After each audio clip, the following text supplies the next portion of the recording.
Voici l'autel s'effondra et la cendre qui est dessus sera répandue. Lorsque le roi entendit la parole que l'homme de Dieu avait crié contre l'autel de Bethel, il avança la main de dessus l'autel en disant « Saisissez-le ». Et la main de Jéroboam avait étendu contre lui des mains sèches et il ne put la ramener à soi. L'autel s'effondrit et la cendre qui était dessus lui fut répandue selon les signes qu'avait donné l'homme de Dieu par la parole de l'Éternel. Alors le roi prit la parole et dit à l'homme de Dieu, implore l'Éternel ton Dieu et prie pour moi afin que je puisse retirer ma main. L'homme de Dieu implora l'Éternel et le roi put retirer sa main et fit comme auparavant. Le roi dit à l'homme de Dieu, entre avec moi dans la maison, tu prendras quelque nourriture et je te donnerai un présent. L'homme de Dieu dit au roi, quand tu me donnerais la moitié de ta maison, je n'entrerai pas avec toi, je ne mangerai point de pain, je ne boirai point d'eau dans ces lieux-ci, car cet ordre m'a été donné par la parole de l'Éternel. Tu ne mangeras point de pain et tu ne boiras point d'eau et tu ne prendras pas à ton retour le chemin par lequel tu seras allé. Et il s'en alla par un autre chemin, il ne prit pas à son retour le chemin par lequel il était venu de Bethel. Nous pouvons nous rasseoir. Je vais lire du verset 18 au verset 24, toujours dans 1 Roi 13. Et il lui dit, moi aussi je suis prophète comme toi, Et l'ange m'a parlé de la part de l'Éternel et m'a dit, ramène-le avec toi dans ta maison, qu'il mange du pain et boive de l'eau. Il lui mentait. L'homme de Dieu retourna avec lui et il mangea du pain et but de l'eau dans sa maison. Comme ils étaient assis à table, la parole de l'Éternel fut adressée au prophète qu'il avait ramené. Et il cria à l'homme de Dieu qui était venu de Juda, ainsi parle l'Éternel. Parce que tu as été rebelle à l'ordre de l'Éternel et que tu n'as pas observé le commandement que l'Éternel ton Dieu t'avait donné. Parce que tu t'es retourné et que tu as mangé du pain et bu de l'eau dans les lieux. Donc il t'avait dit, tu ne mangeras point de pain, tu ne boiras point d'eau, ton cadavre n'entrera pas dans les sépulcres de tes pères. Et quand le prophète qui avait ramené eut mangé du pain et qu'il eut bu de l'eau, il scella l'âme pour lui. L'homme de Dieu s'en alla et fut rencontré dans le chemin par un lion qui le tua. Son cadavre était étendu dans le chemin, l'âne resta près de lui et le lion s'éteint à côté du cadavre et nous disons Amen. Amen. Le danger d'une foi déséquilibrée. Le danger d'une foi déséquilibrée. Savez-vous que plusieurs commencent dans la foi mais finissent sans la foi? Savez-vous que plusieurs commencent zélés, enthousiasmés les choses de Dieu, mais leur fin est catastrophique et honteuse?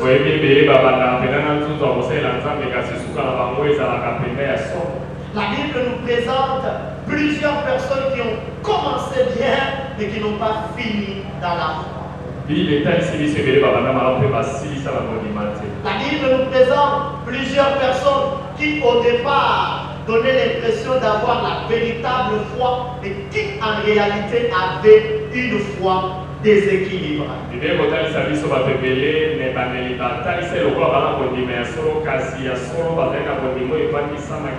Et ce matin, nous allons nous servir de l'histoire de ce jeune prophète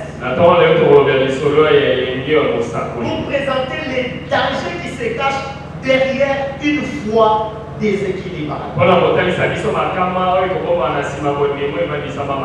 Et vous allez vous rendre compte que plusieurs viennent dans nos églises, mais en réalité, ils ont une foi déséquilibrée. Ce jeune prophète, la Bible ne nous présente pas son nom, la Bible ne nous présente pas combien d'années il a fait dans le ministère, mais tout ce que la Bible nous présente, c'est qu'à un moment donné, il a eu du succès, mais il est aussi mal fini. Il exerce son ministère à Juda. Mais Dieu l'envoie de Juda vers Bethel pour annoncer ses oracles au roi Jéroboam. Jéroboam est venu à la royauté après la mort de Salomon. Quand Salomon meurt, Roboam, son fils, le succède. Roboam a été dur avec les anciens qui ont travaillé avec son père. Quand ils sont venus le voir pour lui demander d'alléger leur charge, il n'a pas voulu les écouter et ces anciens décident de se détacher de Roboam et de faire de Jéroboam leur roi.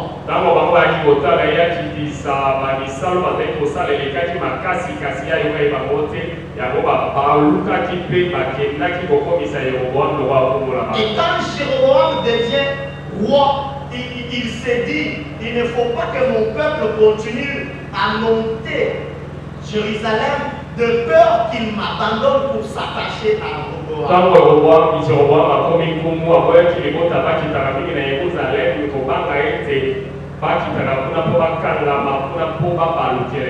Alors il décide de construire des hauts lieux, des endroits où on devrait offrir des sacrifices à Dieu, pas comme le Seigneur l'avait ordonné dans la loi.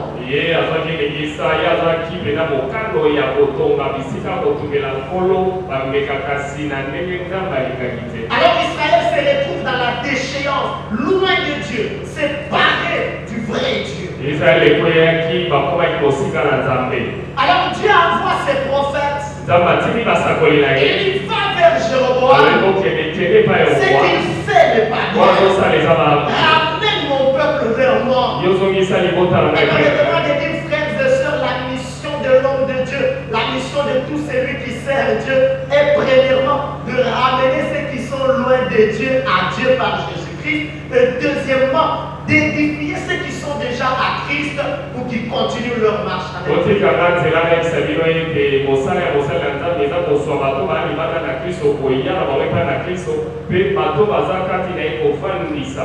Dieu ne nous a pas établis serviteurs pour que les hommes s'attachent à nous. C'est ma brebis. Non, à l'église, nous ne sommes pas les bandits du pasteur, mais nous sommes les bandits de Jésus. Et le rôle qu'a chaque serviteur est celui de présenter Jésus. Et ce jeune prophète arrive. Quand il arrive, il trouve Jéroboam avec tout ce qui l'entoure.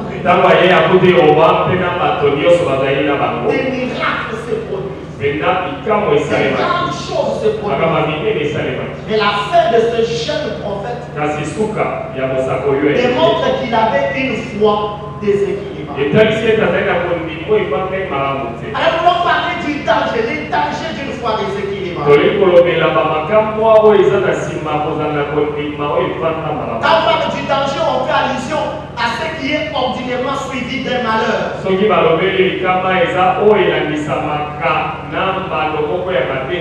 On parle de ce qui expose à une perte. Ce qui expose à un dégât. Et c'est donc pourquoi la suite est regrettable. À part du danger, on fait allusion au fait qu'après, il y aura une perte, il y aura des dégâts, la suite sera regrettable. Et déséquilibré fait tout simplement allusion à ce qui n'est pas bien soutenu. Ce qui manque de stabilité. Ce qui manque d'équilibre. Une foi déséquilibrée, c'est une foi qui manque de fondement. Une foi qui manque de stabilité. Une foi qui n'a pas d'équilibre. Et c'est dangereux d'avoir une telle foi. Et en parlant de la foi ici, je vais présenter la foi comme étant la réponse de l'homme à l'invitation de Dieu.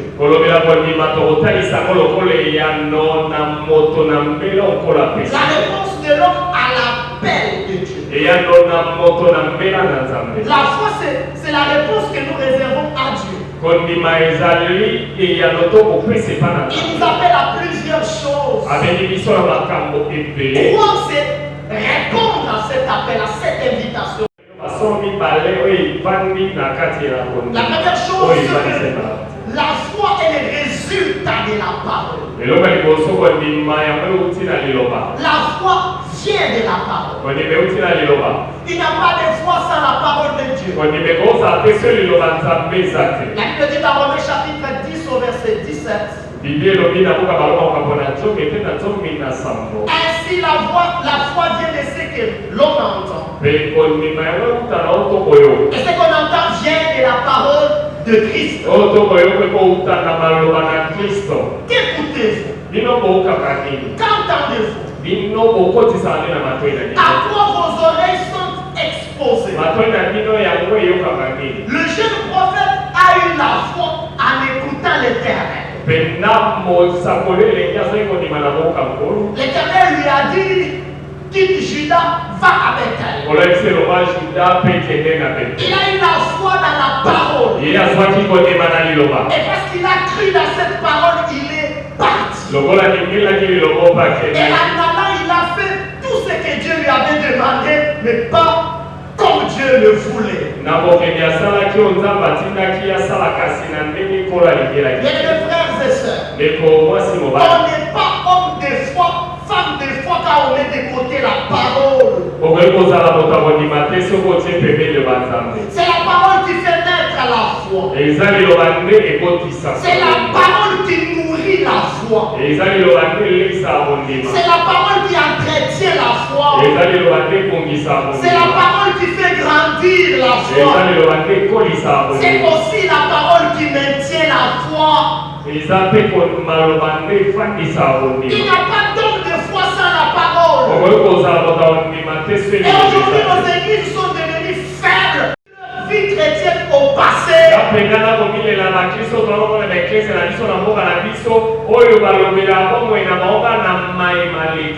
Ces jeunes de chrétiens ont une spécialité, celle d'observer ceux qui viennent de commencer et de les décourager. Il avait une foi déséquilibrée. Quelles sont les caractéristiques d'une foi déséquilibrée? La première caractéristique, la foi déséquilibrée est sélective. Celui qui a une foi déséquilibrée sélectionne. Qu'est-ce que je peux faire? Qu'est-ce que je ne peux pas faire? Quand il lit la Bible, il se dit quel verset respecter, quel verset n'est pas respecté. Le jeune prophète était sélectif. Dieu lui a dit, tu ne mangeras pas là-bas. Il a dit non. Dieu, moi j'ai déjà prophétisé. L'autel s'est fendu en deux. Moi je vais manger. Dieu, laisse-moi sélectionner. Qu'est-ce que je peux faire? Qu'est-ce que je ne peux pas faire? Il a obéi à une partie. Et l'autre partie, il n'a pas obéi. Et dans nos églises, nous avons des chrétiens qui sélectionnent. On lui donne la dîme.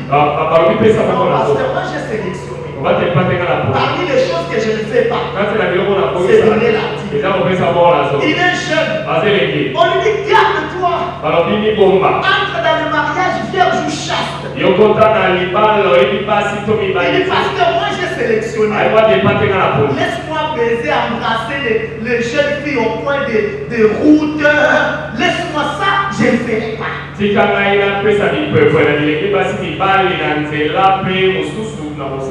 Quand un enfant de Dieu, on obéit totalement. Et la foi qui n'est pas bien positionnée, la foi déséquilibrée et sélective. Regarde comment tu sélectionnes. Pourquoi tu n'obéis pas totalement? Foi déséquilibrée. La deuxième caractéristique, c'est que la foi déséquilibrée ne repose pas totalement sur la parole de Dieu.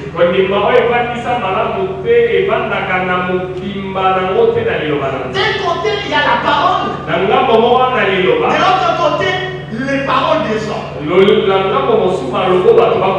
Le jeune prophète avait la parole de l'Éternel. Dieu lui avait dit, va, ne retourne pas par le même chemin. Ne mange pas. Il a obéi. Quand il est arrivé, le vieux prophète est venu. Le vieux prophète lui dit, l'ange m'a dit. Lui, l'Éternel lui a dit.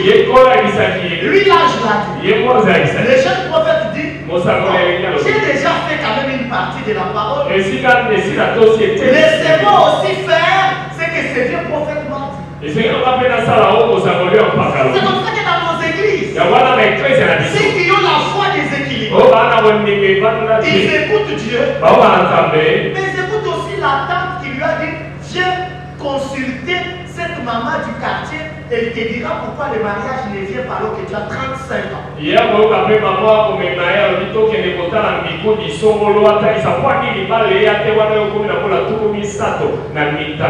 Il écoute Dieu. Mais il écoute aussi celui qui lui dit, on va te donner 100 seulement de l'eau et tu verras que cette semaine tu vendras plus que tous les jours.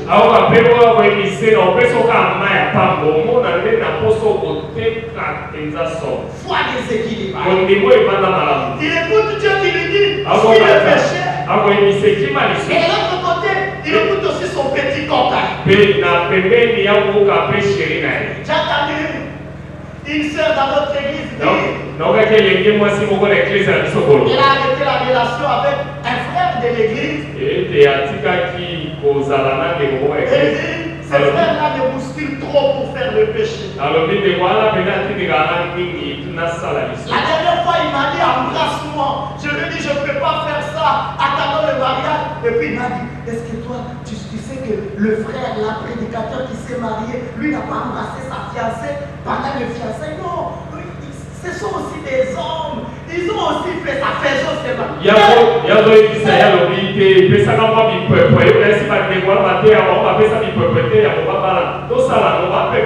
Si tu embrasses déjà ta fiancée, il faut te repentir. Il faut quoi? Il faut quoi? Te repentir. Parce que les gens ils sont. Ah oui. Quand tu l'embrasses là, tu sens quoi dans ton corps? Parce qu'on a une foi déséquilibrée. On écoute des faux prophètes. Faux. Dans cette attente qui t'ensorcelle. Et elle se lève. Non, ma tante. Mais ma soeur, quand tu te lèves en disant tante, là, toi aussi tu es la tante de quelqu'un, non?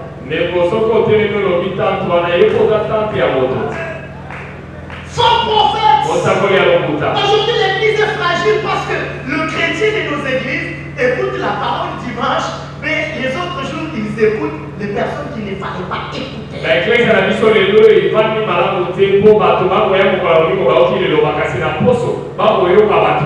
Permettez-moi de vous dire, tout message qui est contraire à la parole de Dieu doit être rejeté avec énergie.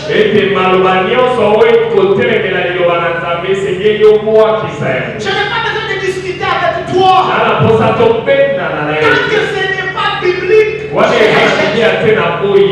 Un petit dans Thessaloniciens 5. 20-21. N'éteignez pas l'esprit.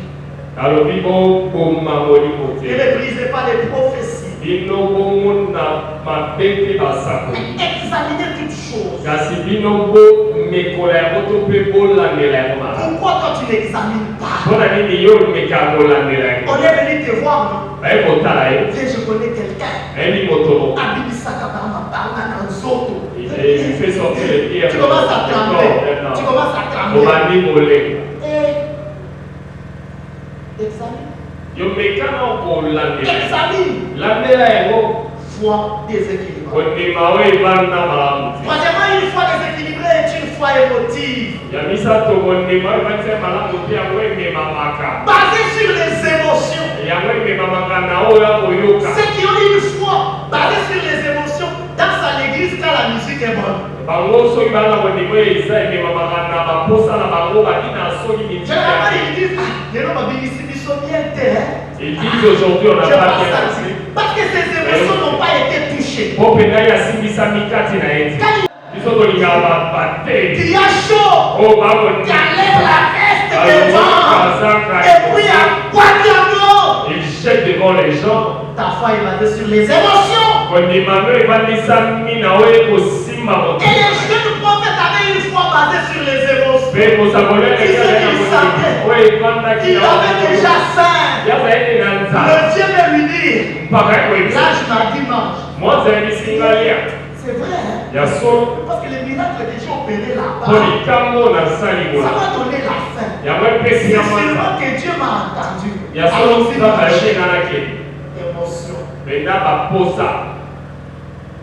Émotion. Une fois déséquilibré, quatrièmement, ne vise pas. Ne vise pas. Ta vie, ta marche avec Dieu est bâtie par la parole. Les chrétiens n'aiment pas la parole. Quand vous venez à l'enseignement, enseignements. Les enseignements font dormir. Nous nous aimons les prières. Là, ils sont là. Mets-toi par la Bible, par les stylos, écrit. Et d'ailleurs, quand un prédicateur prêche avec beaucoup de versets, ils nous ont pompé les versets, ça nous a embrouillé.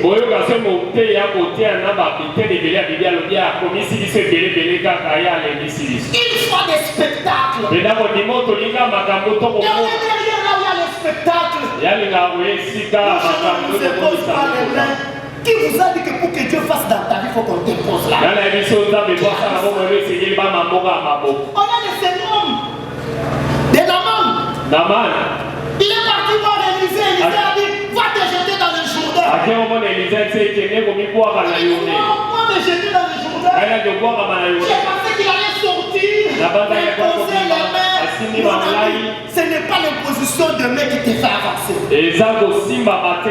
De ma vie chrétienne, il ne dépasse pas 5 personnes qui ont déjà touché ma tête pour prier. Au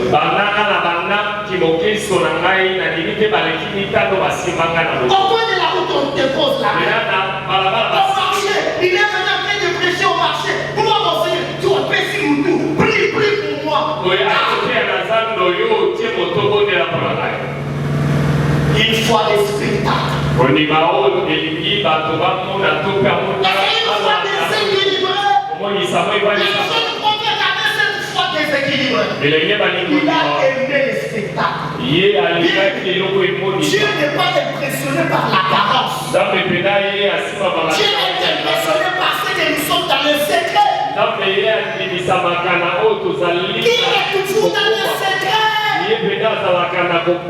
Le jeune prophète a été placé sur la balance de Dieu. Il a été prouvé léger. Qu'est-ce que vous dans le secret?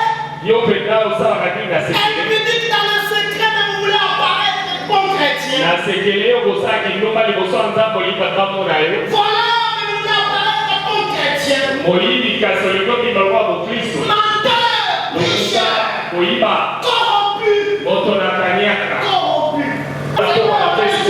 Les réseaux sociaux pour communiquer la parole.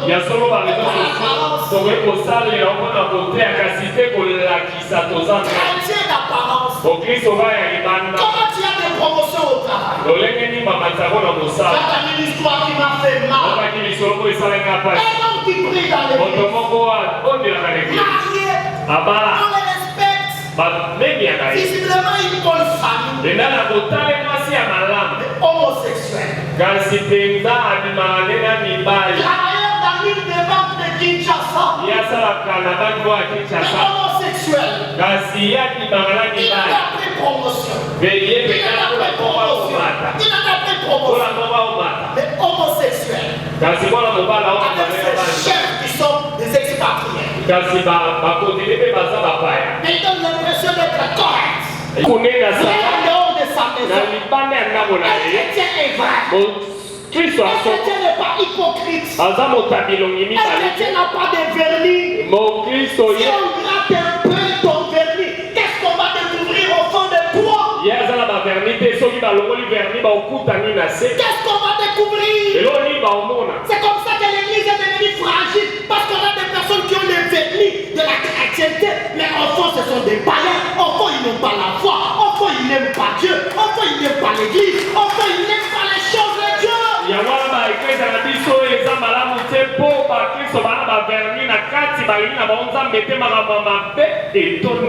on fait insulter les noms de Dieu. On ne sait pas s'élever dans les bus pour annoncer l'évangile. Parce que dès que vous allez vous lever, on va vous citer les scandales de quelqu'un. On va vous citer les erreurs d'un homme qui prie à l'église. Et c'est devenu compliqué. À l'université, on ne peut pas dire moi je suis enfant de Dieu.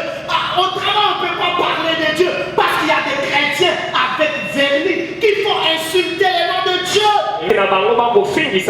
Répondons-nous mes frères. Pleurons devant Dieu. Tous les Nos églises sont faibles. Vous sommes des chrétiens qui viennent dans nos églises en disant Naïe parce que n'a moni, vie naïe. Lui, c'est l'enfant de Dieu. Je l'ai suivi. Il ne m'a pas évangélisé, mais seulement sa vie m'a attiré. Mais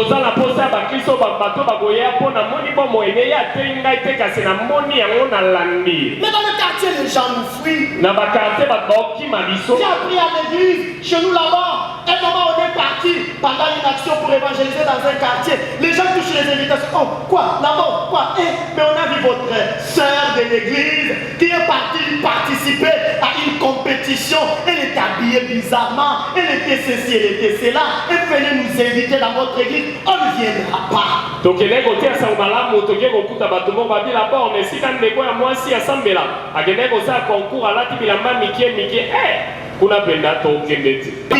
Voilà aussi ça. Trois dangers d'une foi déséquilibrée. Makamamisa tuwe koyan na konima oyo et telema malamuti. La première chose c'est l'instabilité des convictions. Et ya liboso ezali penda o makonimisa mano evandate. Celui qui a une foi déséquilibrée. Moto azala konimo evandisa malamuti. C'est pas un homme de conviction. Il est ballotté par plusieurs doctrines.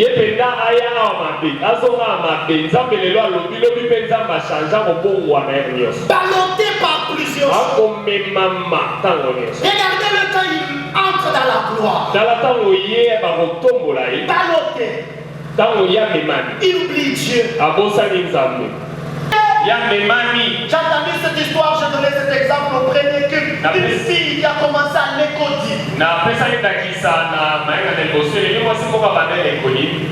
Attachée à Dieu.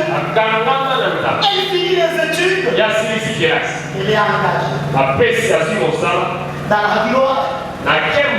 Et commence à dire mon esprit est avec vous. Jusqu'au moment où la longueur des chutes commence à monter. Non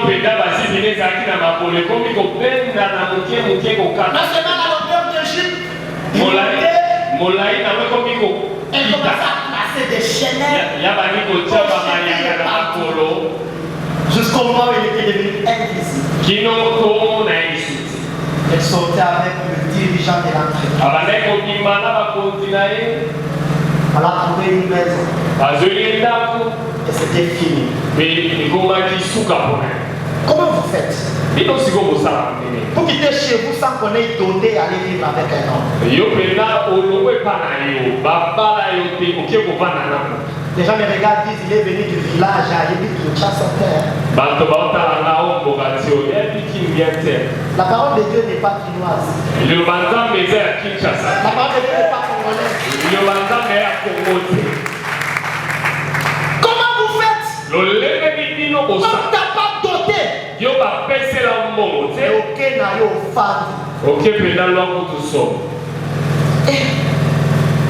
vous êtes là, répandez-vous, quittez cet homme. Quittez. Sortez de ça.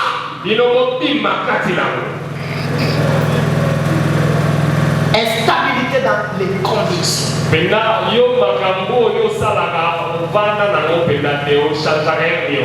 La deuxième chose c'est l'égarement. Pourquoi frère? Bâtissons nos foi. Parce que les jours mauvais arriveront toujours. Paul dit dans Ephésiens 6:13 qu'on puisse se revêtir de l'armure de Dieu pour résister aux mauvais jours. Les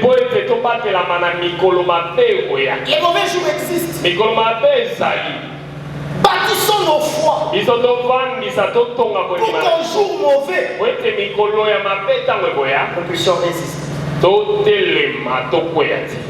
La troisième conséquence, on va finir par là, c'est la mort. Une foi déséquilibrée conduit à la mort. Premièrement, mort spirituelle parce qu'on est séparé avec Dieu. Deuxièmement, la mort physique. Et après la mort éternelle dans l'enfer. Je finis avec cet exemple que j'ai donné au premier culte, une jeune fille. J'ai entendu cet exemple, le pasteur donner cela. Elle s'est gardée jusqu'au jour où elle rencontre un homme. Donc on commence à lui dire on peut faire. Il dit moi on m'a enseigné, je ne peux pas faire. Parce que sa foi était déséquilibrée. Il a cédé.